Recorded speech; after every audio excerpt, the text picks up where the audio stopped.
and heaven, no? Kayamanan, puso, and then kalangitan, no? Heaven. I was praying for you. I did a morning walk. Maaga po, alas 5, no? 4:45. I already start walking, no? I always walk, do a prayer walk. And I'm asking the Lord for a message for you. And ito pong image na to, yung pumasok sa akin, no? About a heart, yung isang puso, and an open heart, no? Yung isang puso na transparent. And nakikita ko ano yung laman, no? And the word there, sabi, no? Where your treasure is, there your heart will be also. Kung ano daw yung kayamanan mo, what you treasure, what you value, nandun yung puso mo. No? Hindi lang puso, pati isip, pati katawan, no? Sumusunod. So, treasure. What do you treasure in life? Ano bang pinahahalagahan mo sa buhay? What do you value the most? Sige nga, just in your seat, no? Kung saan ka nakaupo, what would be your top 3 most valuable treasure sa buhay mo? Sabi dito, no? Where your treasure is, there your heart will be also. For some people, especially tayo mga Pilipino, it's family. No, we do everything we can for our family. Tama ba yun? No? We do everything for our family. Lalo na pagka nagigipit, nangangailangan, we do everything for the family. We treasure our family. Isa po yan sa value na nakita ko, lalo na when I spent 6 years sa ibang bansa, kitang-kita mo talaga, no? The Filipino value is family. We spend a lot of time for family. Even extended family. Even our grandparents, no? Kasi yung iba, pagka nakakalungkot, no? Pagka hindi na able, pinamimigay na nila sa mga nursing home, no? So family, we treasure family. For some people, it will be career. Yung career, no? They will treasure, they tinetreasure nila yan, no? Nagpupuyat, sasakripisyo, para umangat ang buhay, no? To have a career and then to provide for family. For some people, that can be recognition. You know, you do everything you can para meron kang recognition. Gusto mong people will recognize you, people will honor you, people will believe in you. For some people, it's reward, no? They are motivated by reward. They treasure, no, possession, things, trophies, no, and all those things. For some people, it will be faith.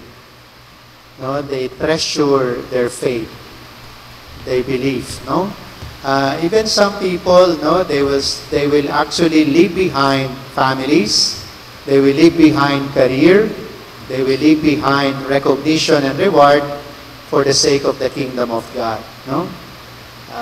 So we honor them. For some people, what they treasure, you know, and this is a bit sad. For some people, what they treasure, no, is themselves. No, sarili about everything. Sinabi kong sad kasi sometimes we sacrifice relationship. We even sacrifice faith. We even sacrifice good works para sa sarili natin, no? So, depende sa iyo, no? What you treasure in life. Now, yung gospel po last week, connected sa gospel ngayon, no? Na sinasabi doon sa gospel natin, ano? Na you have to watch yourself. Bantayan mo yung puso mo against all greed. Sabi nga sa first reading last week, no? Vanity of vanity. Lahat daw ng nandito sa mundo, it will all pass away. Sabi sa second reading. So itong gospel natin, it's connected to those readings, no? So, sabi dito sa gospel natin, yung mga treasures na yan, they are good. They are good for this earth. Pero, maganda pagtuunan mo rin ng pansin the treasure that will not pass away. Yung treasure na hindi nananakaw. Yung treasure na hindi nasisira. Yung treasure that can bring you to eternal life. No. So yung mga nabanggit natin, they are all important for this life. Pero merong treasure that can bring you to eternal life. No? And the greatest treasure that we can receive in this life that can also lead us to eternal life is faith in Jesus Christ. No, sabi sa John chapter 14, I am the way, the truth, and the life. No one can come to the Father, to heaven, except through me. Yan sabi ni Jesus. No one can come to the Father except through Jesus Christ. So mga kapatid, yung mga pinagugugulan natin ng panahon, atensyon, pera, even energy, no, yung energy natin. No, what you treasure, ha? Pag sinabi mong what you treasure, gumagastos ka, inuubos mo yung oras mo, binibigay mo yung energy mo. Kasi nandun yung puso mo. Okay? They are all important for this life. Kailangan natin ng order sa buhay. Kailangan natin ng resources to live well, to protect our family. They are good, but it is only for this life. Para lang yan dito sa buhay natin sa lupa. Kaya sabi sa second reading, faith, importante ang faith. Kasi you don't just look at what's here on earth, pero meron ka ring pananaw on what will last forever. No? Kaya sabi dito, store up treasures for yourself in heaven. So paano ka ba magkakaroon ng kayamanan sa langit? I'll give you 3 things, no? 3 tips. Number 1 is, binanggit ko na, to allow Jesus to enter into your heart. Si Jesus, no? Naalala ko po, meron akong kakwentuhan. I think he's about 25 to 28 years old, well-educated, no? Sa itsura pa lang, sa pananamit, alam mo, talagang well-educated, may kaya sa buhay. And he started talking to me about conspiracies, about pyramids, about space, about Scientology. So sabi ko sa kanya, alam mo, you're on a stage of seeking. Naghahanap ka. No, you're seeking. Kasi yung parents niya, very active sa faith nila. Pero sabi niya, parang hindi tumatama sa puso ko, Father. I'm questioning a lot about my faith. Sabi ko sa kanya, keep seeking. No? And then he started to question yung kanyang faith. And sabi ko, you know, I was once like you. I'm an engineer. I like 1 and 0. On and off. Yes or no. Black or white. I want exact science. And sabi ko lang sa kanya, there was a time in my life, I was questioning my faith, same as you. Kaya sabi ko, keep searching, no, keep asking, keep talking to people.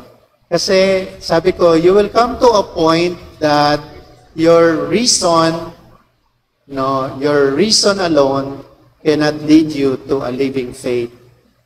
Kasi sabi ko, no, merong hangganan ng reason.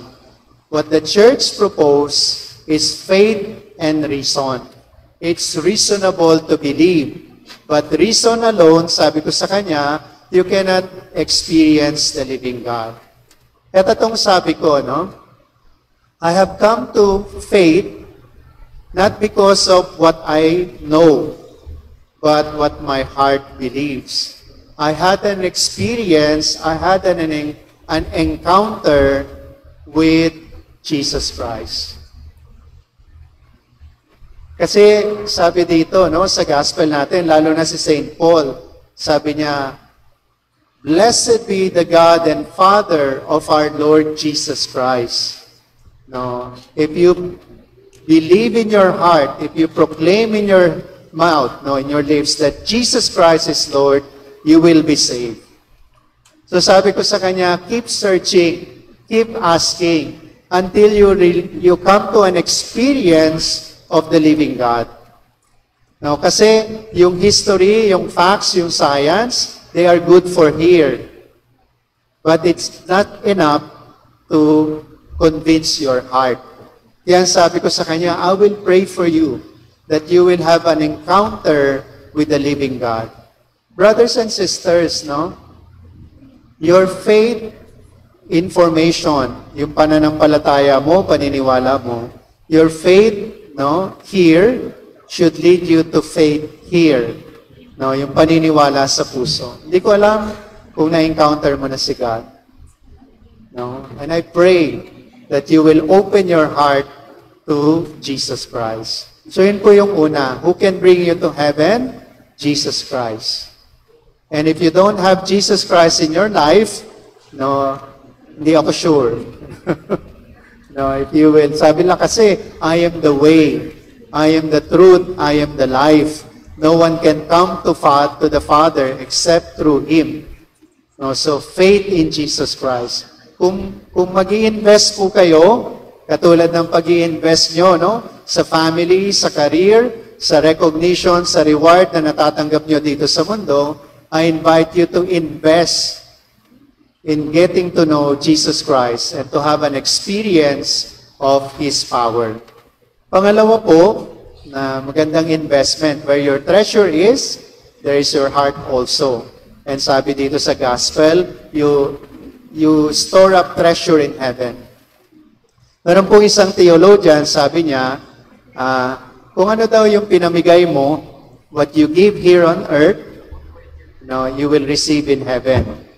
Sabi ko, ano yun? Kotse, bahay, no? Sabi niya, what your heart gave up for God, you will experience in heaven.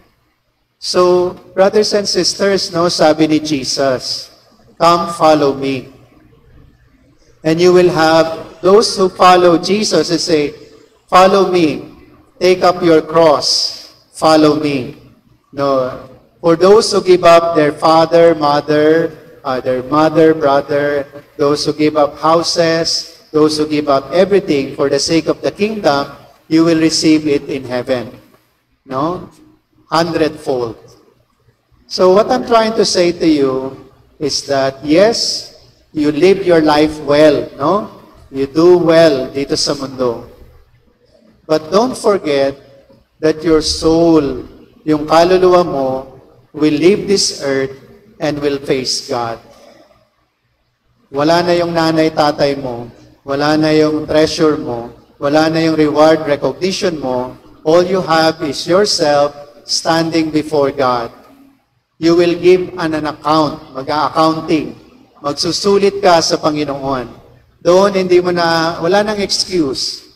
Sabi kasi ng nanay ko, no, kasi sabi ng tatay ko, Lord, tingnan niyo yung mga bahay na pinatayo ko, tingnan niyo yung mga ari-arian na na-store up ko, tingnan niyo yung bank account ko. I don't think that's important for this world. But what I'm trying to say to you is that the treasure in heaven is how much you allow yourself to be used by God to bless people. Na yung mga kayamanang binigay sa iyo ng Panginoon, yung mga talino, yung mga galing, yung mga talents, mga skill na binigay sa iyo ng Panginoon, para kanino mo ginamit? No, para lang ba sa family mo dito sa lupa? Or did you also invest? Did you also spend time, no, to grow the kingdom of God? Last na lang po, bago kayo makatulog. Kaya nyo pa? Napaka-serious ni Father, no? So number 1, where your heart is, no, where your treasure is, there your heart will be also. Pero pag binuksan ba yung puso mo ni Lord ngayon, anong makikita? Are you preoccupied with the things of this world na nakakalimutan mo na life after death? No? So importante, that we also use the gifts and talents na binigay sa atin ng Panginoon. Faith in Jesus Christ. Kung wala ka pang living encounter, faith in Jesus Christ, you pray to the Holy Spirit. Magkaroon ka ng relationship na buhay. Hindi dito lang, kundi na-experience mo dito. Pangalawa, you invest in the kingdom of God. Kasi ang buhay dito sa lupa, 100 years, salamat sa Diyos. Pero life eternal, that's forever. That's for eternity, everlasting. Mas mahaba yun. And most of all, no, focus on God's poor. Kung mag-i-invest ka dito sa lupa para makarating ka sa langit, faith in Jesus Christ. No, use your talents for the kingdom of God. And most of all, care for God's poor. Kung nagmamalasakit ka at nagkakawang gawa ka, Matthew 25, ano bang sabi ni Jesus? Whatever you do to the least of my brethren, you did it to me. Okay, napapansin niyo po, no, na dito sa parokya, si Father Ray, Father Don, at si Deacon Al, sila po talaga yung nagsiserve dito sa parish, ano. Si Father Glenn at Father Vincent, sila naman po sa seminary. Ako po, tsaka si Father Paul looking after the ministry in Payatas. Ako naman po sa mga poor areas natin. And then I also go to the village, malayong village sa Mindoro. No? Tama po, kawang gawa, no? Whatever we do for the Lord. Pero alam niyo po, pagka nagsiserve ka, lalong-lalo na yung mahirap, yung wala nang inaasahan kundi ang Diyos, you become the presence of God to them. Ang tawag po natin doon sa may hirap na wala nang inaasahan kundi ang Panginoon, tawag natin sa kanila, anawim. They are God's poor. No? So hindi ko alam kung gaano kahaba ang buhay natin. Kasi the Lord can call you anytime. Sabi nga dito, be watchful. Magbantay ka. So, ang encouragement ko sa iyo, yung tatlong bagay na to, no? Faith in Jesus Christ is the sure way to heaven. Build the kingdom of God. Gamitin mo yung talent mo, hindi lang para sa family mo, for the kingdom of God. And most of all, when you look after God's poor, you become the presence of Jesus to them. You become the presence of the Father to them. You become the presence of the Holy Spirit to them. At alam nyo, si God, you cannot outdone Him in generosity. Hindi mo kayang talunin ang kabaitan ni Lord. No? Kaya siguro, pag nakita niya, because you look after my family, the poor, then sasabihin sa iyo ni Lord, no? Welcome and well done, my good and faithful servant.